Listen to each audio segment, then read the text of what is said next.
Francisco Reddy अपने experiment से ये प्रूव कर देते हैं कि लाइफ स्पॉन्टेनियसली जनरेट नहीं होती, बल्कि लाइफ जो है वो प्री एग्जिस्टिंग लाइफ से ही जनरेट हो सकती है। तो ये थियरी, जहाँ लाइफ का ओरिजिनेशन किसी प्री एग्जिस्टिंग लाइफ से ही होता है, उसे कहते हैं theory of biogenesis. Actually theory of spontaneous generation को डिस्प्रूव करने के बाद भी कुछ लोग इस थियरी पे ही बिलीव करते रहे। तो 1859 में एक फ्रेंच केमिस्ट और माइक्रोबायोलॉजिस्ट लुइस पास्चर इस थियरी को डिस्प्रूव करने के लिए एक और फाइनल एक्सपेरिमेंट करते हैं। उन्होंने 2 फ्लास्क लिए जिनकी ओपनिंग एस शेप्ड या कर्व नेक की थी, जो फ्री फ्लो ऑफ एयर को अलाउ कर सके।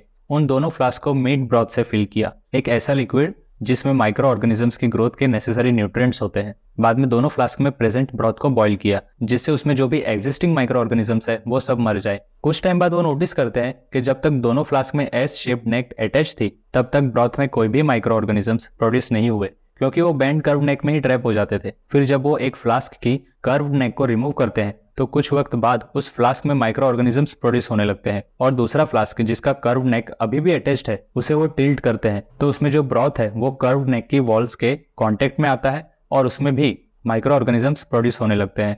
उनका कहना था कि अगर स्पॉन्टेनियस जनरेशन सच में पॉसिबल है, तो कर्व नेक फ्लास्क में भी माइक्रो ऑर्गेनिजम्स का प्रोडक्शन होना चाहिए था, बट उनमें माइक्रो ऑर्गेनिजम्स का प्रोडक्शन नहीं हुआ, जिससे यही पता चलता है कि जो माइक्रो ऑर्गेनिजम्स है वो भी प्री एग्जिस्टिंग माइक्रो ऑर्गेनिज्म से ही प्रोड्यूस होते हैं, स्पॉन्टेनियसली या आउट ऑफ प्योर एयर नहीं। तो इस एक्सपेरिमेंट से theory of spontaneous generation finally disprove हो जाती है और थियरी ऑफ बायोजेनेसिस को एक्सेप्टेंस मिलता है। लेकिन इस थियरी का भी यही लिमिटेशन होता है कि ये सिर्फ कंटिन्यूटी ऑफ लाइफ को एक्सप्लेन करती है, ना कि origin of first life on earth.